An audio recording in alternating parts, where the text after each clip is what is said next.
फिर से आपके अपने यूट्यूब चैनल पर एक बार फिर से हम हाजिर हैं रमेश सिंह, और इंडियन पॉलिटी को लेकर के। पॉलिटी नहीं, इंडियन इकोनॉमी। इंडियन इकोनॉमी में हम पढ़ेंगे टाइप्स ऑफ इकोनॉमी। किसी अर्थव्यवस्था में उसके क्षेत्रों का सकल आय में क्या योगदान है और कितने लोग उन पर अपनी आजीविका के लिए निर्भर हैं। इन बातों के आधार पर अर्थव्यवस्थाओं का नामकरण भी होता है। पहली है कृषक अर्थव्यवस्था यानी कि एग्रेरियन इकोनॉमी। अगर किसी अर्थव्यवस्था के सकल उत्पादन यानी सकल घरेलू उत्पाद में प्राथमिक क्षेत्र का योगदान 50% या इससे अधिक हो तो वो कृषक अर्थव्यवस्था कही जाती है।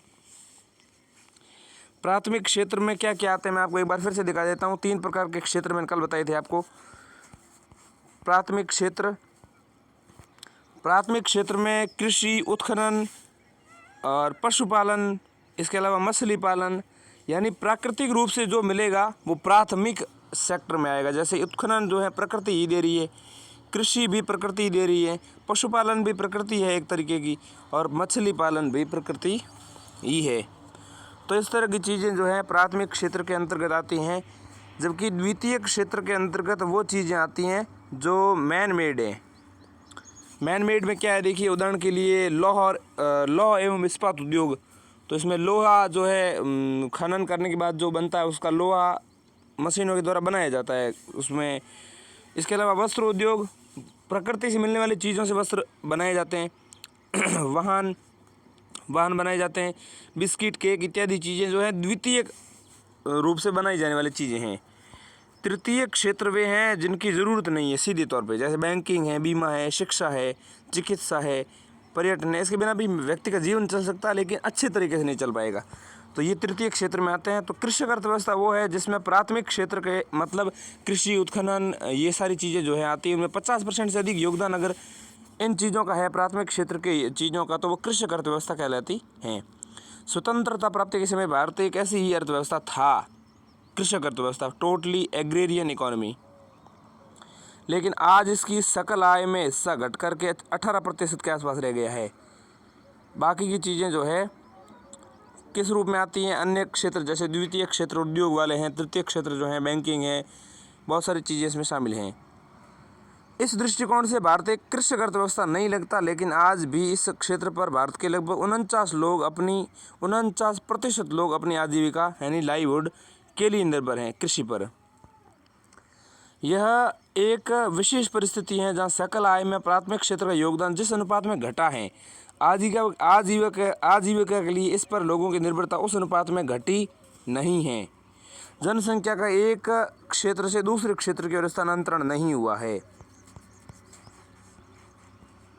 अब कहलाता हूँ दूसरा जो औद्योगिक अर्थव्यवस्था यानी इंडस्ट्रियल इकोनॉमी जो है। औद्योगिक अर्थव्यवस्था क्या होती है? ऐसी अर्थव्यवस्था जिसमें सकल आय में द्वितीय क्षेत्र का हिस्सा 50% या इससे अधिक रहता है तथा इस अनुपात में इस क्षेत्र पर लोगों की निर्भरता भी रहती है। जैसे 50% से अधिक जो है चीज़ें प्राथमिक क्षेत्र की हों और लोगों की निर्भरता जो 50% से अधिक, मतलब लोगों की निर्भरता है उस पर निर्भरता नहीं रहती। जैसे कृषि में अगर बताऊं तो मैंने बताया था कि इसमें प्राथमिक क्षेत्र के योगदान जो है 50% से अधिक हो तो वो कृषक अर्थव्यवस्था कहलाती हैं। और स्वतंत्रता प्राप्ति के समय जो भारत में कृषि निर्भरता थी वो लगभग 49% निर्भर हो, यानी कि 50% से अधिक लोग अगर प्राथमिक क्षेत्र पर निर्भर हैं तो वो कृषक अर्थव्यवस्था कहलाती हैं। और अगर 50% से अधिक लोग द्वितीय क्षेत्र पर निर्भर, जैसे औद्योगिक क्षेत्र, जैसे बहुत सारी चीज़ें जो हैं उन पर अगर निर्भर हैं तो वो इंडस्ट्रियल इकोनॉमी कहलाती हैं। पूरा का पूरा अमेरिका, यूरोप इसी स्थिति में रहा था जब उन्हें औद्योगिकृत अर्थव्यवस्था का नाम दिया गया था। ये स्थिति भारत में अभी तक नहीं आई है और न द्वितीय क्षेत्र का योगदान इस स्तर तक बढ़ा है कि इस का जनसंख्या पर निर्भरता बन सके, ऐसी परिस्थिति आए। तीसरी है सर्विस इकोनॉमी यानी सेवा अर्थव्यवस्था। ऐसी अर्थव्यवस्था जिसके अंतर्गत सकल आय में तृतीय क्षेत्र का योगदान 50% या उससे अधिक हो तो फिर वो सेवा अर्थव्यवस्था कहलाती है। प्राथमिक क्षेत्र का योगदान 50% अधिक हो तो कृषक अर्थव्यवस्था, द्वितीय क्षेत्र का योगदान 50% से अधिक हो, 50% हो या उससे अधिक हो तो वो इंडस्ट्रियल इकोनॉमी, और अगर सर्विस इकोनॉमी उसे कहते हैं जिसमें तृतीय क्षेत्र जैसे बैंकिंग इस तरह की चीज़ें जो हैं 50% से अधिक उपयोग में हो तो उसे सेवा अर्थव्यवस्था कहते हैं। ऐसी अर्थव्यवस्था को अपनाने वाले पहल वह देश थे जो पहल औद्योगिक अर्थव्यवस्था को अपना चुके थे, यानी ये तो बाद की स्थिति है, ये थर्ड स्टेज है। बीते एक दशक के दौरान 2003-2004 से लेकर के 2012-13 तक सेवा क्षेत्र में ही ज़्यादा वृद्धि देखने को मिली है। इस दौरान पूरी अर्थव्यवस्था में हुई वृद्धि में 65% हिस्सेदारी सेवा क्षेत्र की ही रही है, जबकि 27% लोग उद्योग धंधों और 8% लोग कृषि क्षेत्र का योगदान रहा है। 19वीं शताब्दी के अंत तक कम से कम पश्चिमी देशों में ये सत्यापित हो चुका था। औद्योगिक गतिविधियाँ कृषिगत गतिविधियों की तुलना में आय अर्जित करने वाला बेहतर और तेज़ तरीका है। द्वितीय विश्व युद्ध के बाद यह मान्यता पूरी दुनिया में मान्य हो गई कि सभी देशों में औद्योगिकीकरण की होड़ लग चुकी है। जब कई देशों ने औद्योगिकीकरण की कामयाबी के साथ अपना हिस्सा अपना लिया तो आबादी का बड़ा हिस्सा कृषि क्षेत्र से उद्योग धंधों की तरफ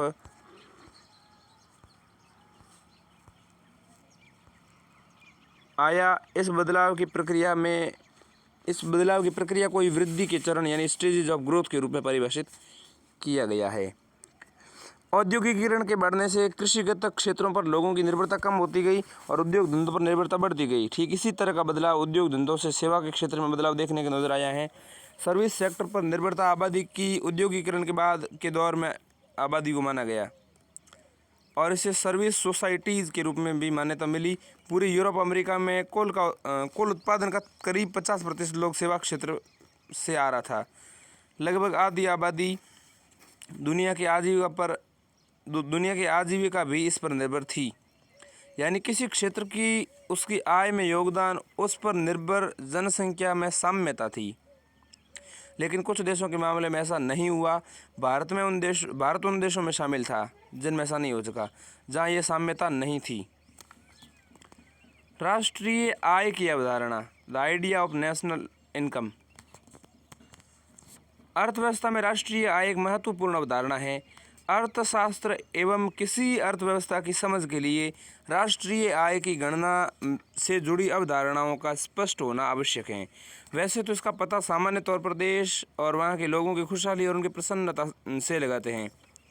ये तरीका आज भी इस्तेमाल होता है। हालांकि हम ये जान चुके हैं कि आय से किसी भी समाज के बेहतर और कुशल होने का अनुमान नहीं लगाया जा सकता। इस राय के पीछे कई वजहें भी हैं। जब 1990 के शुरुआती सालों में मानव विकास सूचकांक की शुरुआत हुई और इस सूचकांक ने किसी भी देश में प्रति व्यक्ति आय को काफ़ी प्राथमिकता दी थी, लेकिन समाज में शिक्षा और स्वास्थ्य की स्थिति तभी बेहतर होती है जब इन क्षेत्रों में भारी पैमाने पर निवेश किया गया हो। यही वजह है कि विकास या मानव विकास का केंद्र बिंदु आय को माना जाता है। एक आदमी की आय को आकलित किया जाता है, उस देश से पूरी आय का आकलन संभव है। एक आदमी की आय से उस देश की पूरी अर्थव्यवस्था का आकलन संभव है और पूरे विश्व की आय का अनुमान लगाना संभव है। हालांकि पूरे विश्व की आय को मापने का तरीका मुश्किल जरूर है। बहरहाल किसी भी देश की आय को आकलित करने के लिए अर्थशास्त्र में 4 दृष्टिकोण हैं और ये चारों दृष्टिकोण हैं जीडीपी, एनडीपी, जीएनपी और एनएनपी। अब हमें समझना पड़ेगा जीडीपी क्या है, एनडीपी क्या है, जीएनपी क्या है और एनएनपी क्या है। ये प्रति व्यक्ति आय को निर्धारित करने वाले कारक हैं। ये सब किसी भी देश के राष्ट्रीय आय के रूप में है, लेकिन इन एक दूसरे से अलग भी हैं। देखते हैं क्या क्या है, किस तरह से अलग हैं। ये अलग अलग किसी भी देश की आय के बारे में अपने खास अंदाज में विश्लेषण करते हुए बताए जाते हैं। इस अध्याय में हम इन चारों दृष्टिकोण के बारे में अलग अलग अध्ययन करेंगे। सबसे पहले जीडीपी को समझते हैं। जीडीपी यानी ग्रॉस डोमेस्टिक प्रोडक्ट, जीडीपी सकल घरेलू उत्पाद। किसी भी अर्थव्यवस्था में एक वर्ष में उत्पादित सभी वस्तुओं और सेवाओं का अंतिम फाइनल मौद्रिक मूल्य जीडीपी कहलाता है। जीडीपी क्या है? किसी भी देश में एक वर्ष में उत्पादित सभी वस्तुओं और सेवाओं का अंतिम जो फाइनल मौद्रिक मूल्य तय होता है। भारत के लिए एक वर्ष 1 अप्रैल से 31 मार्च तक है। ठीक है। और इसका आकलन राष्ट्रीय निजी उपभोग, सकल निवेश, सरकारी व व्यापार, इसमें राष्ट्रीय निजी उपभोग, सकल निवेश, सरकारी एवं व्यापार शेष के योगफल द्वारा भी किया जाता है। इस विधि में देश के बाहर उत्पादित आयातों के व्यय को और उन देश निर्मित वस्तुओं एवं सेवाओं का मूल्य जुड़ा हुआ होता है जिन्हें देश में नहीं बेचा गया है। इस दृष्टिकोण में इस्तेमाल किए गए पदों को समझना आवश्यक है। अर्थव्यवस्था और वाणिज्य में ग्रास का मतलब वही होता है जो गणित में कुल का मतलब होता है। डोमेस्टिक का मतलब सभी अर्थव्यवस्थाओं में किसी भी देश और उसकी पूंजी के दायरे में आने वाली आर्थिक गतिविधि हैं। और प्रोडक्ट का मतलब सामान, सेवा। जबकि फाइनल का अर्थ क्या है? फाइनल का यहाँ पर अर्थ है किसी देश में उत्पाद उल वैल्यू एडिशन का मौका। फाइनल उत्पाद में किसी भी वस्तु में उत्पाद वैल्यू एडिशन का मौका नहीं है। जीडीपी के विभिन्न उपयोग निम्न हैं। जीडीपी क्या है आपको समझ में आया? देखिए मैं समझा देता हूँ एक बार फिर से, आप बहुत ध्यान से समझना चाहिए। GDP, what is GDP? GDP को समझना बेहद ज़रूरी है। सकल घरेलू उत्पाद या ग्रॉस डोमेस्टिक प्रोडक्ट। किसी भी अर्थव्यवस्था में एक वर्ष में उत्पादित सभी वस्तुओं और सेवाओं का अंतिम मौद्रिक मूल्य जीडीपी कहलाता है। भारत के लिए ये वर्ष जो होता है 1 अप्रैल से 31 मार्च होता है। इसका आकलन राष्ट्रीय निजी उपभोग, सकल निवेश, सरकारी एवं व्यापार शेष के योगफल द्वारा भी किया जाता है। निर्यात आयात, व्यापार का मतलब निर्यात आयात जो भी थे। इस विधि में देश के बाहर उत्पादित आयातों के व्यय को तथा उन देश निर्मित वस्तुओं और सेवाओं का मूल्य जुड़ा होता है जिन्हें देश में नहीं बेचा गया हो। इस दृष्टिकोण से मैं फिर से पढ़ रहा हूँ, देखो यह क्या मतलब है। इस विधि में देश के बाहर उत्पादित आयातों के व्यय को और देश के बाहर उत्पाद जो हमने चीज़ें नहीं फिर आयात की उनका व्यय और देश निर्मित वस्तुओं और सेवाओं का मूल्य जिन्हें देश में नहीं बेचा गया हो, बाहर बेचा गया हो। मतलब आयात और निर्यात जो हैं वो भी इसमें जुड़ जाते हैं। इस दृष्टिकोण में इस्तेमाल किए गए पदों को समझना आवश्यक है। अर्थव्यवस्था और वाणिज्य में ग्रास का मतलब वही होता है जो गणित में कुल का मतलब होता है। डोमेस्टिक का मतलब वही होता है जो अर्थव्यवस्था में किसी भी देश और उसकी पूंजी के दायरे को चलाने वाली समस्त आर्थिक गतिविधियाँ शामिल है उसमें। और प्रोडक्ट का मतलब सामान, सेवा से है। और फाइनल का मतलब इसमें क्या है? फाइनल का मतलब है किसी भी उत्पाद में अब वैल्यू एडिशन का मौका नहीं है। जीडीपी के विभिन्न उपयोग हैं। जीडीपी फर्स्ट उपयोग इज ईयर। जीडीपी में होने वाला वार्षिक प्रतिशत परिवर्तन है। जीडीपी में होने वाला वार्षिक प्रतिशत परिवर्तन ही किसी अर्थव्यवस्था की वृद्धि दर यानी ग्रोथ रेट कहलाती है। उदाहरण के लिए किसी देश की जीडीपी 107 रुपया है और ये बीते साल से 7 रुपया ज़्यादा है तो उस देश की अर्थव्यवस्था की वृद्धि दर 7% है।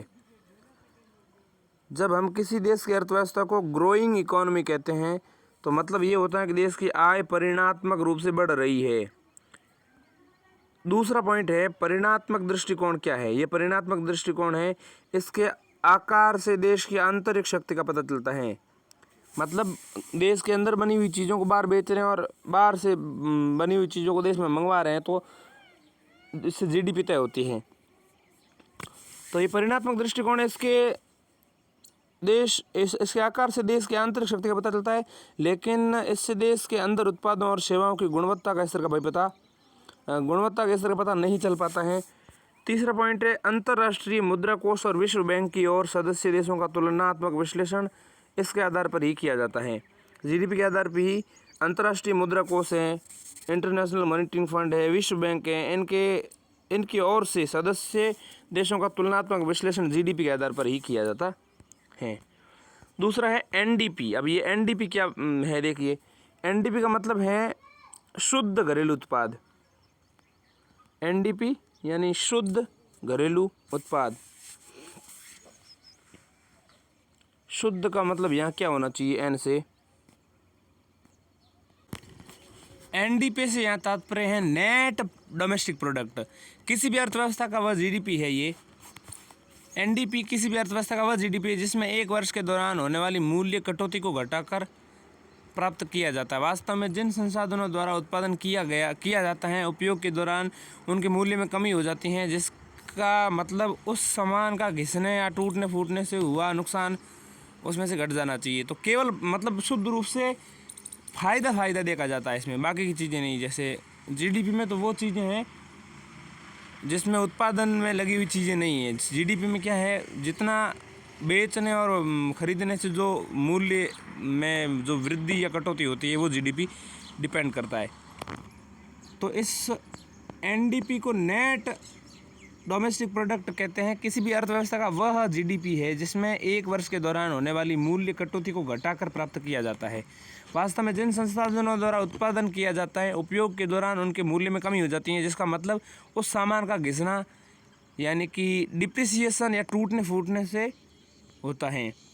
इसमें मूल्य कटौती की दर सरकार निर्धारित करती है। भारत में ये फैसला केंद्रीय वाणिज्य एवं उद्योग मंत्रालय लेता है। केंद्रीय वाणिज्य एवं उद्योग मंत्रालय ये एक सूची जारी करता है जिसके मुताबिक विभिन्न उत्पादों में होने वाली मूल्य कटौती यानी घिसावट की दर तय होती है। उदाहरण के लिए भारत में रिहायशी निवास का सालाना मूल्य कटौती 1% है। रिहायशी निवास का सालाना मूल्य कटौती 1% माना जाता है। यदि कुल जीडीपी में से 1% तो ये घट जाएगा, तो पीछे बचेगा जो वो एनडीपी होगा, कहने का मतलब है। वही बिजली से चलने वाले पंखे के मूल्य में 10% की कमी आती होती है। अर्थशास्त्र में मूल्य कटौती का इस्तेमाल किस तरह से होता है, ये उसका एक उदाहरण है। दूसरा तरीका ये भी है कि जब बाहरी क्षेत्रों में उसका इस्तेमाल होता है, उसका इस्तेमाल होता है जब घरेलू मुद्रा विदेशी मुद्रा के सामने कमज़ोर हो। अगर बाजार की अर्थव्यवस्था में घरेलू मुद्रा का मूल्य विदेशी मुद्रा के मूल्य में कम हो तो उस घरेलू मुद्रा का अवमूल्यन कहते हैं। मतलब विदेश की मूल्य की तुलना में जो हमारी चीज़ें हमारे सामने आ रही हैं वो अवमूल्यन या बाकी चीज़ों को तय करती हैं। ये घरेलू मुद्रा में दर्ज गिरावट से तय होता है। इस तरह से देखें, एनडीपी बराबर होता है जीडीपी माइनस घिसावट। ऐसे में जाहिर है किसी भी वर्ष में किसी भी अर्थव्यवस्था में एनडीपी हमेशा उस साल की जीडीपी से कम होगा। अवमूल्यन को शून्य करने का कोई भी तरीका नहीं है, लेकिन मानव समाज इस अवमूल्यन को कम से कम करने के लिए कई तरीके में निकाल चुका है। एनडीपी का अलग अलग प्रयोग निम्न है। ए, घरेलू उपयोग के लिए इसका इस्तेमाल घिसावट के चलते होने वाले नुकसान को समझने के लिए किया जाता है। इतना ही नहीं, खास समयावधि के दौरान उद्योग धंधे और कारोबार में अलग अलग क्षेत्र में स्थिति का अंदाजा भी इससे लगाया जा सकता है। अनुसंधान और विकास के लिए अर्थव्यवस्था में उपलब्धि को दर्शाने के लिए भी इसका इस्तेमाल किया जाता है। लेकिन एनडीपी का इस्तेमाल दुनिया की अर्थव्यवस्थाओं की तुलना के लिए नहीं किया जाता। ऐसा क्यों है? इसकी वजह है दुनिया की अलग अलग अर्थव्यवस्थाएं अपने यहाँ मूल्य कटौती अलग अलग दर यानी अलग अलग रेट से निर्धारित करती हैं। ये दर मूल रूप से तार्किक आधार पर तय होता है। उदाहरण के लिए भारत में मकान में होने वाला मूल्य कटौती दर को मान लें। मकान में सीमेंट, ईंट, बालू और लोहे की छड़ इत्यादि का इस्तेमाल होता है और ये माना जाता है कि आने वाले 100 साल तक चलेंगी। लिहाजा ये मूल्य कटौती की दर 1% सालाना होगी। हालांकि ज़रूरी नहीं है कि हर बार इसका फैसला तार्किकता के आधार पर ही हो। उदाहरण के लिए फरवरी 2002 में भारी वाहन, ऐसे वाहन जिसमें 6 या इससे अधिक ज़्यादा चक्के हो तो उसको भारी वाहन कहते हैं, में मूल्य कटौती की दर 20% थी। 2002 में 20% थी, लेकिन आगे चला इसे 40% कर दिया। ऐसा देश में भारी वाहन की बिक्री को बढ़ाने के उद्देश्य से किया गया।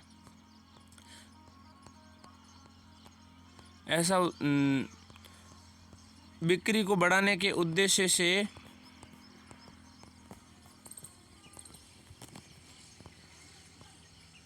किया गया। दर को दोगुना करने के लिए कोई तर्क सही नहीं हो सकता। मूलतः मूल्य कटौती और उसकी दरें भी आधुनिक सरकारों के लिए आर्थिक नीतियों को बनाने के लिए एक हथियार है। अर्थव्यवस्था में अवमूल्यन का तीसरी तरह से इस्तेमाल इस रूप में होता है। मूलतः मतलब ये है कि अवमूल्यन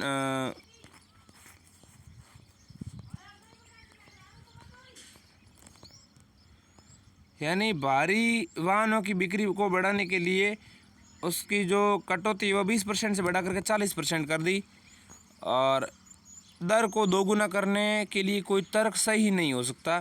मूलतः मूल्य कटौती और उसकी दरों भी आधुनिक सरकारों के लिए आर्थिक नीतियाँ बनाने के लिए एक हथियार हैं। अर्थव्यवस्था में अवमूल्यन का तीसरी तरह से इस्तेमाल इस रूप में होता है। अब हम समझते हैं GNP, gross national product. Gross national product GNP. किसी अर्थव्यवस्था में ग्रॉस नेशनल प्रोडक्ट यानी जीएनपी उस आय को कहते हैं जो जीडीपी में विदेशों से होने वाली आय को जोड़कर हासिल होता है। इसमें देश की सीमा के बाहर होने वाली आर्थिक गतिविधियों को भी शामिल किया जाता है। और विदेशों से होने वाली आय में निम्नलिखित पहलू शामिल हैं। निजी प्रेषण यानी प्राइवेट रिमिटेंसेज। भारत के नागरिक दुनिया के देशों में काम करते हैं और दुनिया के देशों के नागरिक भारत में भी काम करते हैं। इन लोगों के निजी लेन देन से जो आमदनी प्राप्त होती है उसे निजी प्रेषण से होने वाली आमदनी कहते हैं। 1990 के दशक की शुरुआत तक हमेशा फ़ायदे में रहा। भारत जो है 1990 के दशक तक शुरुआत तक हमेशा फ़ायदे में रहा, क्योंकि बड़ी संख्या में भारतीय लोग खाड़ी के देशों में काम कर रहे थे। हालांकि खाड़ी युद्ध के चलते इसमें भारी कमी को देखने को मिली। इसके बाद भारतीय अमेरिका और अन्य यूरोपीय देशों में काम करने जाते रहे। आज भारत दुनिया में निजी प्रेषण के जरिए सर्वाधिक आमदनी करने वाला देश है। विश्व बैंक के अनुमान के मुताबिक 2015 में भारत को इस तरीके से 72 अरब डॉलर की आमदनी अनुमान है। 2013 में भारत को 70 अरब डॉलर की प्राप्ति हुई थी, 2015 में 72, और चीन 2014 में 64 अरब की आमदनी के साथ दूसरे स्थान पर हैं। दूसरा है विदेशी कर्जे पर ब्याज, interest of the external loans. ब्याज के भुगतान पर कुल फ़ायदा या नुकसान। ब्याज के भुगतान पर कुल फ़ायदा या नुकसान। इसमें एक स्थिति वह होती है जहां एक अर्थव्यवस्था दूसरे देशों को कर्जे पर रकम देता है तो उससे ब्याज की आमदनी होती है। दूसरी स्थिति भी है जब कोई अर्थव्यवस्था किन्हीं दूसरे देशों को कर्ज लेता है तो उसे ब्याज का भुगतान करना होता है। भारत की इस स्थिति में होने वाली आय इसके ब्याज व्यय से कम होती हैं, क्योंकि इसके द्वारा किया गया विदेशी कर्ज इसके द्वारा लिए गए ऐसे कर्ज से अधिक होता है। यानी भारत के द्वारा लिया गया विदेशी कर्ज जो है दिए गए कर्ज से अधिक होता है। मतलब भारत को इस तरह से नुकसान होता नहीं ज़्यादा। तीसरा है विदेशी अनुदान, एक्सटर्नल ग्रांट्स। इसके अंतर्गत भारत द्वारा प्राप्त किए गए किसी दूसरे देशों को अनुदान का जो शेष बैलेंस शामिल होता है वो शामिल किया जाता है। काफ़ी निम्न ही सही, लेकिन भारत को अन्य विदेशी देशों से क्षेत्र अनुदान की प्राप्ति होती है। यूएनडीपी राष्ट्रों से जो मूलतः मानवीय आधारों पर दिए जाते हैं। वैश्वीकरण के प्रारंभ के बाद भारत का अनुदान व्यय बढ़ गया है।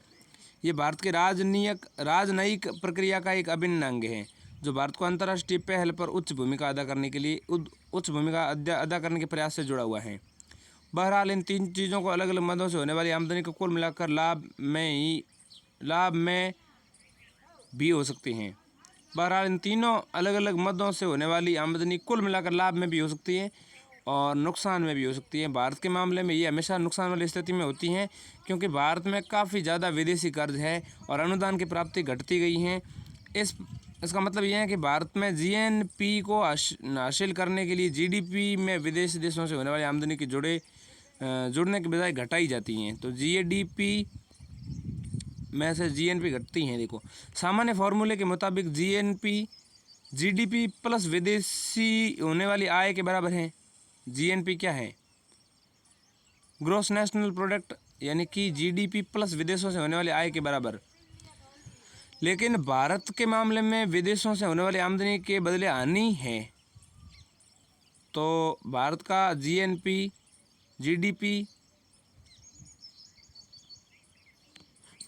मतलब भारत का जीएनपी हमेशा जीडीपी से होने वाली आमदनी के बराबर ही होता है। यानी भारत का जीएनपी हमेशा जीडीपी से कमतर होता है। जीएनपी के विभिन्न उपयोग हैं। अब जीएनपी का उपयोग क्या देखिए। ग्रॉस नेशनल प्रोडक्ट क्या है? इस राष्ट्रीय आय के मुताबिक अंतर्राष्ट्रीय मुद्रा कोष यानी आईएमएफ दुनिया के देशों की रैंकिंग, इससे दुनिया के देशों की रैंकिंग तय करता है आईएमएफ। इसके आधार पर आईएमएफ देशों को उनकी क्रय शक्ति तुल्यता यानी पीपीपी के आधार पर रैंक करता है। पीपी के बारे में विस्तार से आप अध्याय 22 में पढ़ सकते हैं। इस आधार पर भारत दुनिया की तीसरी सबसे बड़ी अर्थव्यवस्था है। चीन और यूएसए के बाद भारत का स्थान है। लेकिन भारतीय मुद्रा के विनिमय दर के आधार पर भारत दुनिया की 7वीं सबसे बड़ी अर्थव्यवस्था है।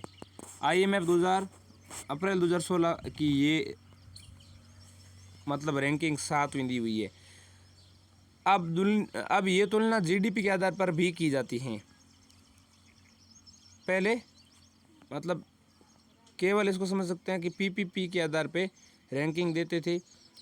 दूसरा, राष्ट्रीय आय को आंकने के लिए GNP GDP की तुलना में विस्तृत पैमाना है।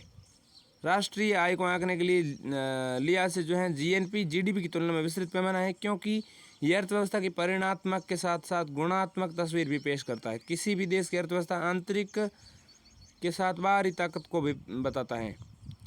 इसके अलावा किसी अर्थव्यवस्था के पैटर्न और उसके उत्पादन को व्यवहार को समझने के लिए काफ़ी मदद करता है। ये बताता है कि बाहरी दुनिया किसी देश के खास उत्पाद पर कितने निर्भर है और वह उत्पाद दुनिया के देशों पर कितना निर्भर है।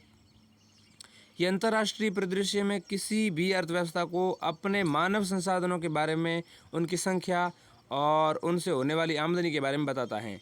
इसके अलावा किसी भी देश की अर्थव्यवस्था दुनिया की दूसरी अर्थव्यवस्थाओं के साथ रिश्ते पर भी रोशनी डालता है। ये दुनिया के देशों के लिए कर्जे या फिर दूसरे देशों के लिए कर्जे से पता चलता है। अब हम समझते हैं NNP, GNP के बाद NNP, gross national product. GNP जो जिससे मूल्य कटौती को घटाने के बाद जो बचती है उसको NNP कहते हैं। किसी अर्थव्यवस्था का शुद्ध राष्ट्रीय उत्पाद कहते हैं NNP, नेट नेशनल प्रोडक्ट। राष्ट्रीय आय की लागत और मूल्य, ये नहीं समझेंगे, पहले हम समझ लेते हैं। देखिए NNP क्या है। NNP को हम इस तरह से हासिल कर सकते हैं कि NNP बराबर GNP माइनस घिसावट, NNP बराबर GDP प्लस विदेशों से होने वाली आय माइनस मूल्य कटौती। तो NNP बराबर GDP साथ में विदेशों से आय माइनस कटौती, कुल मिला के NNP बचती हैं। NNP की विभिन्न उपयोग इस तरह से हैं कि क्या उपयोग है। पहला उपयोग है राष्ट्रीय आय यानी नेशनल इनकम। यद्यपि GDP, NDP और GDP सभी राष्ट्रीय आय ही है, लेकिन राष्ट्रीय आय NI के तौर पर नहीं लिखा जाता है। नेशनल इनकम मतलब GDP, NDP और GNP सभी राष्ट्रीय आय ही हैं। ये किसी भी देश की राष्ट्रीय आय को आकलित करने के लिए सबसे बेहतरीन तरीका है NNP। जब हम NNP को देश की कुल आबादी से भाग देते हैं तो उससे देश की प्रति व्यक्ति आय का पता चलता है। ये प्रति व्यक्ति आय सालाना होती हैं। यहाँ एक मूल बात पर ध्यान देने की ज़रूरत है कि अलग अलग देशों में मूल्य कटौती की दर अलग अलग होती हैं। ऐसे में किसी देश में मूल्य कटौती की दर ज़्यादा होने पर प्रति व्यक्ति आय में कमी होती है। यही वजह है कि मूल्य कटौती का इस्तेमाल नीति निर्माण के हथियार के तौर पर किया जाता है। हालांकि अर्थव्यवस्थाओं को किसी भी संपत्ति की मूल्य में कटौती करने का प्रस्ताव दिया जाता है जब IMF, विश्व बैंक और एशियाई बैंक जैसी वित्त संस्थाएं नेशनल इनकम के आधार पर देशों की तुलना करती हैं।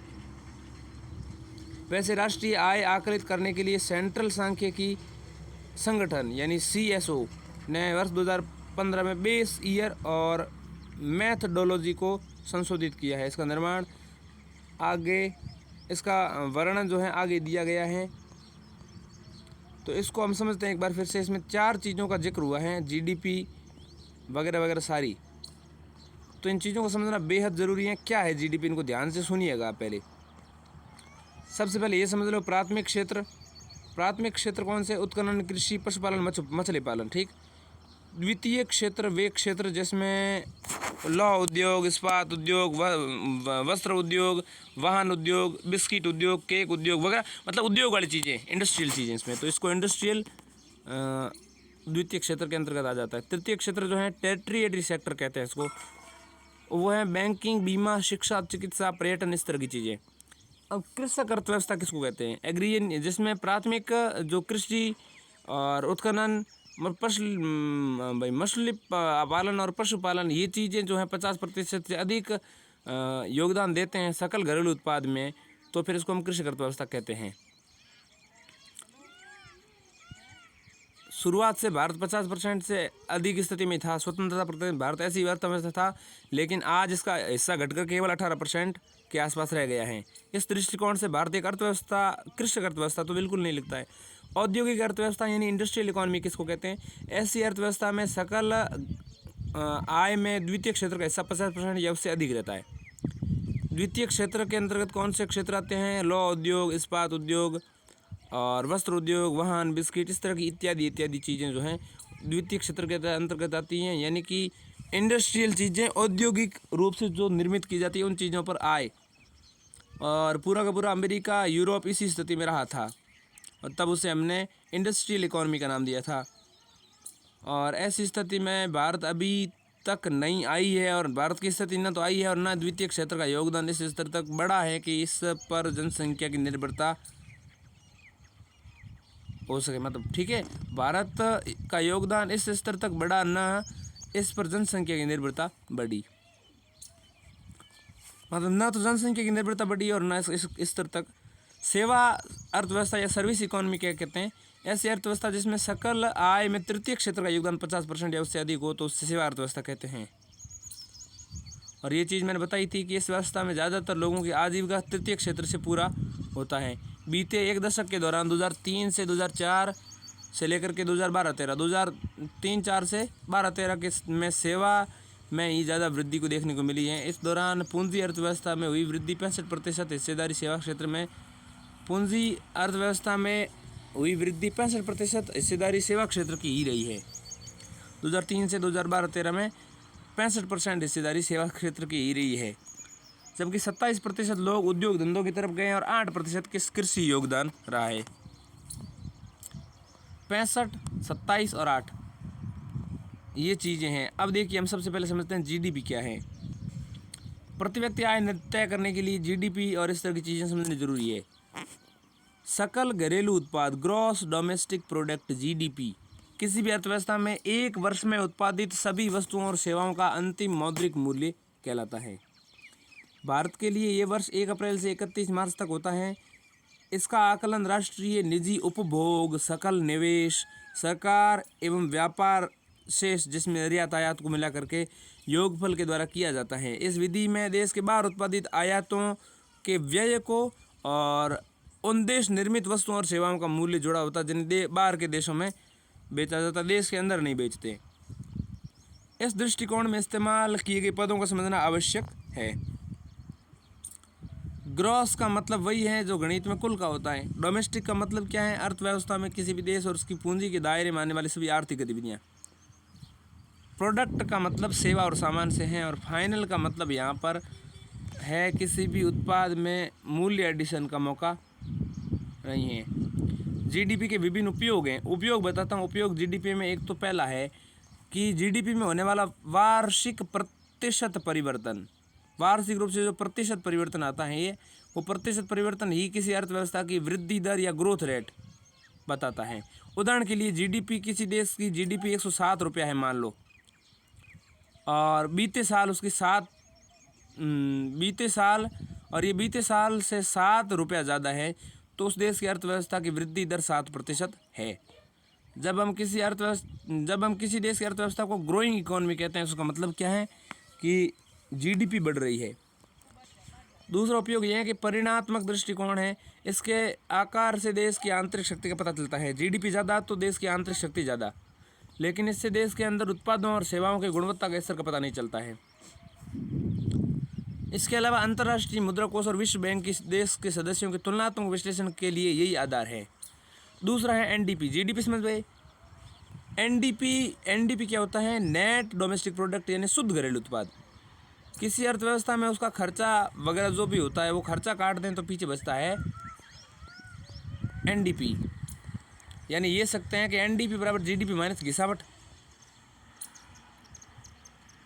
और ये पक्का है कि किसी भी देश में अर्थव्यवस्था में एनडीपी हमेशा उसकी जीडीपी से कम होगा, क्योंकि घिसावट वगैरह तो निकालनी पड़ेगी। और अवमूल्यन को शून्य करने का कोई भी तरीका है नहीं। हालांकि बहुत सारे तरीके अगर मानव निकाल चुका जिससे कम से कम हो सके। अब एनडीपी का प्रयोग क्या है? इससे घरेलू इस्तेमाल के लिए इसका इस्तेमाल घिसावट के चलते होने वाले नुकसान को समझने के लिए किया जा सकता है। बिल्कुल, इतना ही नहीं, खास समयावधि के दौरान उद्योग धंधे और कारोबार में अलग अलग क्षेत्र में इसकी स्थिति का अंदाजा लगाने के लिए भी इसका इस्तेमाल किया जाता है। बिल्कुल सही है। अनुसंधान और विकास के क्षेत्र में अर्थव्यवस्था की उपलब्धि को दर्शाने के लिए भी इसका इस्तेमाल किया जाता है। यानी अनुसंधान में, विकास के क्षेत्र में अर्थव्यवस्था की कितनी उपलब्धि हैं, इसको दर्शाने के लिए भी इसका इस्तेमाल कर सकते हैं एनडीपी। लेकिन एनडीपी का इस्तेमाल दुनिया की अर्थव्यवस्थाओं की तुलना करने के लिए नहीं किया जा सकता। ऐसा क्यों है? इसकी वजह है दुनिया की अलग अलग अर्थव्यवस्थाओं में उसके मूल्य की कटौती की दरें अलग अलग है। इस आधार पे कि ये दर मूल रूप से तार्किक आधार पर तय होती है। उदाहरण के लिए भारत में मकान से होने वाला मूल्य कटौती दर जो है वो सीमेंट, ईंट, बालू, लोहे की छड़, इसका इस्तेमाल जो है वो माना जाता है कि ये आने वाले 100 साल तक चलेंगी। ऐसा अगर मान लें चीज़ें जो मकान बनाए तो उसकी या मूल्य कटौती की दर 1% सालाना होती हैं। हालांकि ज़रूरी नहीं है कि हर बार इसका फैसला तार्किकता के आधार पर ही हो। उदाहरण के लिए फरवरी 2002 में भारी वाहन जो हैं जिसमें 6 या उससे अधिक चक्के वाले हो, तो 6 या उससे अधिक चक्के वाले भारी वाहन जिसमें 2002 में इसकी मूल्य कटौती की दर 20% थी, और लेकिन उससे आगे चलकर ये 20% से घटा करके 40% घटा दी मूल्य कटौती में। तो इस प्रकार जीडीपी माइनस व्यय खर्चा कटौती बराबर एनडीपी। तीसरी चीज़ इसमें है जीएनपी। जीएनपी क्या है? Gross national product. किसी अर्थव्यवस्था में ग्रॉस नेशनल प्रोडक्ट जीएनपी उस आय को कहते हैं जो विदेशियों से होने वाली आय को जोड़ करके हासिल होती है। जीएनपी का सीधा सीधा मतलब क्या है? Gross national product. नेशनल का मतलब विदेशियों से मिला करके जो नेशनल टोटल इनकम बनती है वो। इसमें देश की सीमा के बाहर होने वाली आर्थिक गतिविधियों को भी शामिल किया जाता है, और विदेशों में होने वाली आय में निम्नांकित पहलू शामिल होते हैं। इसमें क्या क्या निम्नांकित पहलू शामिल होते हैं विदेशों से आय में आने वाले? एक तो निजी प्रेषण, प्राइवेट रेमिटेंसेज। भारत के नागरिक दुनिया के बाहर के देशों में काम करते हैं और लोगों के निजी लेन देन से आमदनी जो होती है उसे निजी प्रेषण से होने वाली आमदनी कहते हैं। 1990 के दशक की शुरुआत तक भारत हमेशा फ़ायदे में रहा, क्योंकि बड़ी संख्या में भारतीय लोग खाड़ी के देशों में काम कर रहे थे। हालांकि खाड़ी युद्ध के चलते इसमें भारी कमी देखने को मिली थी, और इसके बाद भारत अमेरिका और अन्य यूरोपीय देशों में काम करने के लिए जाते रहे। लेकिन आज भारत दुनिया निजी प्रेषण के जरिए सर्वाधिक आमदनी कमाने वाला देश है। विश्व बैंक के अनुमान के मुताबिक 2015 में भारत को इस तरीके से $72 अरब के आमदनी का अनुमान है 2015 में, जो 2013 में 70 थी, और जबकि चीन जो है 2014 में देखें तो 64 अरब की आमदनी के साथ दूसरे स्थान पर काबिज है। इसके अलावा अगर हम जीएनपी यानी ग्रॉस नेशनल प्रोडक्ट को समझें तो दूसरा पॉइंट इसमें है विदेशी कर्ज पर ब्याज, interest of the external loans. ब्याज के भुगतान, कुल फायदा या नुकसान। इसमें वह ऐसी स्थिति है जहाँ अर्थव्यवस्था दूसरे देशों की कर्जे पर रकम देता है तो उसे ब्याज की आमदनी होती है। दूसरी स्थिति ऐसी भी है कि जब कोई अर्थव्यवस्था किसी दूसरे देशों से कर्ज लेता है तो उसे ब्याज भुगतान करना पड़ता है। ब्याज की स्थिति से होने वाला लाभ हानि जो है वो घट करके, इसके मतलब ये है कि भारत की इस स्थिति से होने वाली ब्याज की आय इसके ब्याज व्यय से कम होती हैं। ब्याज की जो आय होती वो जितना व्यय करता उससे कम होती हैं। मतलब आय कम है, व्यय ज़्यादा है भारत में, क्योंकि इसके द्वारा लिया गया विदेशी कर्ज इसके द्वारा दिए गए विदेशी कर्ज से अधिक रहता है, तो लिया गया कर्ज ज़्यादा है इसलिए। तीसरा जीएनपी में शामिल है विदेशी अनुमान। तीसरा जीएनपी में क्या शामिल है अभी हमने देखा, तो तीसरा जीएनपी यानी कि ग्रॉस नेशनल प्रोडक्ट जो है वो जीएनपी में शामिल है विदेशी अनुदान, एक्सटर्नल लोन्स, एक्सटर्नल ग्रांट्स। इसके द्वारा भारत को लाभ ही हुआ है। मतलब ये भारत के राजनीतिक प्रक्रिया का एक अभिन्न अंग है जो भारत को अंतर्राष्ट्रीय पहल पर उच्च भूमिका अदा करने के लिए प्रयास में जुड़ा हुआ है। बहरहाल इन तीनों मदों से होने वाली आमदनी की कुल मिलाकर लाभ में हो भी सकती है और हानि में भी। भारत के मामले में ये हमेशा नुकसान वाली स्थिति में रही हैं, क्योंकि भारत कर्ज को दे करके या विदेशी अनुदान को मिला करके या कर्ज लेन देन से लेकर के भारत में जो बाहर कमाते हैं लोग उनकी आमदनी को जोड़ दें तो कुल मिला के ये बराबर ही रहता है, ज़्यादा नुकसान मामला हानि का है नहीं। ठीक है। तो ये कह सकते हैं कि ज़्यादातर मामले में फ़ायदे में हो भी सकती है, नुकसान में ही रहती है, मतलब लगभग बराबरी हो जाती है। इसका मतलब ये है कि भारत में जीएनपी को हासिल करने के लिए जीडीपी में विदेशी से होने वाली आमदनी की के बजाय घटेगी, जोड़ने के बजाय क्या है, घटेगी। सामान्य फार्मूले के मुताबिक जीएनपी बराबर जीडीपी प्लस विदेशों से होने वाली आय के बराबर। लेकिन भारत के मामले में विदेशों से होने वाली आमदनी के बदले सामान्य फार्मूला तो यह है क्या, जीएनपी बराबर जीडीपी प्लस विदेशों की आय, ये होना चाहिए। लेकिन भारत के मामले में ये आने की स्थिति में रहती हैं। तो भारत के मामले में जीएनपी हमेशा विदेशों से होने वाली आमदनी के बराबर ही होती है। भारत का जीएनपी हमेशा जीडीपी से कमतर होता है। जीएनपी के विभिन्न उपयोग हैं। इससे एक तो राष्ट्रीय आय के मुताबिक अंतर्राष्ट्रीय मुद्रा कोष दुनिया के देशों की रैंकिंग करता है। जीएनपी के आधार पर आईएमएफ दुनिया के देशों की रैंकिंग तय करता है। इस आधार पर आईएमएफ देशों की उन क्रय शक्ति तुल्यता यानी पीपीपी के आधार पर रैंक करता है। पीपी के बारे में विस्तार से अध्याय 22 में पढ़ेंगे। और इस आधार पर दुनिया की तीसरी सबसे बड़ी अर्थव्यवस्था है हम। चीन और यूएस के स्थान के बाद भारत की स्थिति यही है। लेकिन भारतीय मुद्रा के विनिमय दर के आधार पर दुनिया की 7वीं बड़ी रैंकिंग है वर्ष 2016 की आईएमएफ की रैंकिंग के आधार पर। अब तक तुलना जीडीपी के आधार पर भी की जाती है। अब जो दुनिया रैंकिंग करती है वो जीडीपी के आधार पर भी करती है। राष्ट्रीय आय को आंकने के लिए लिहाज से जीएनपी जीडीपी की तुलना में विस्तृत पैमाना है। राष्ट्रीय आय को आंकने के लिए जीएनपी जो है, ग्रॉस नेशनल प्रोडक्ट जो है, वो ग्रॉस डोमेस्टिक प्रोडक्ट से अधिक ठीक पैमाना है, क्योंकि यह अर्थव्यवस्था की परिणात्मक के साथ साथ गुणात्मक तस्वीर भी पेश करता है। किसी भी अर्थव्यवस्था के आंतरिक के साथ साथ बाहरी ताकतों को भी बताता है। इसके अलावा किसी भी अर्थव्यवस्था का पैटर्न उसके उत्पाद के व्यवहार को समझने में काफ़ी मदद करता है। ये बताता है कि बाहरी दुनिया में किसी देश के खास उत्पाद पर कितनी निर्भरता है और उत्पाद दुनिया के देशों पर कितना निर्भर है। यह अंतर्राष्ट्रीय परिदृश्य में किसी भी अर्थव्यवस्था को अपने मानव संसाधनों के बारे में, उनकी संख्या और उनसे होने वाली आमदनी के बारे में बताता है। इसके अलावा ये किसी भी अर्थव्यवस्था की दुनिया की और अर्थव्यवस्थाओं के साथ रिश्ते वाली चीज़ों पर भी रोशनी डालता है। इससे कर्जे या दूसरे देश के लिए गए कर्जे से पता चलता है। एनएनपी क्या है? एनएनपी है net national product. Gross national product के बाद एनएनपी देखें तो ये एनएनपी और इसमें देखें तो इसमें कटौती करने के बाद जो ग्रॉस नेशनल प्रोडक्ट यानी मूल्य कटौती को घटाने के बाद जो आय बचती हैं, जीएनपी में से घटा लें तो फिर एनएनपी बचती है। उससे कितनी अर्थव्यवस्था का शुद्ध राष्ट्रीय आय उत्पाद है, एनएनपी कहलाती। एनएनपी को हम किसी तरह से हासिल कर सकते हैं। एनएनपी बराबर जीएनपी माइनस घिसावट, या यूँ कह सकते हैं कि एनएनपी बराबर जीडीपी प्लस विदेशों से होने वाली आय माइनस मूल्य कटौती, क्योंकि जीडीपी जो है उस जीडीपी में विदेशों से होने वाली आय और उसमें से विदेशों से होने वाली आय अगर जोड़ दें तो वो कहलाती हैं जीएनपी। तो जीएनपी क्या है? Gross national product. Gross national product क्या है? जीडीपी प्लस विदेशों से होने वाली आय, और उसमें विदेशों से होने वाली आय, बैंकिंग लिया गया कर्जा और इसके अलावा जो अनुदान मिलते हैं वो सब इसमें घटते जुड़ते ही हैं। तो जीएनपी में भी घटने को देखने घटता वो भी देखते हैं हम तो भारत में तो। और एनएनपी में भी एनपी में भी तो वैसे निकालने के लिए घटाना ही पड़ेगा। एनएनपी बराबर जीडीपी प्लस विदेश से होने वाली आय माइनस मूल्य कटौती। तो इस प्रकार एनएनपी बराबर जीएनपी माइनस घिसावट। जीएनपी के विभिन्न उपयोग इस तरह से हैं, देखिए एनएनपी का उपयोग क्या है?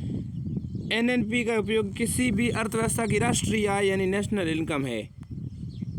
जीडीपी, एनडीपी और जीएनपी सभी राष्ट्रीय आय ही है, लेकिन राष्ट्रीय आय के तौर पर नहीं लिखा जाता है इनको।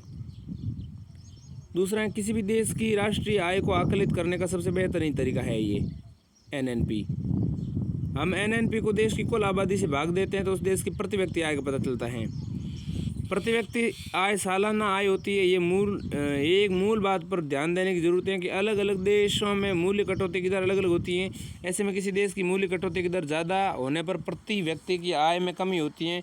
यही वजह है कि मूल्य कटौती का इस्तेमाल नीति निर्धारण के हथियार के तौर पर किया जाता है।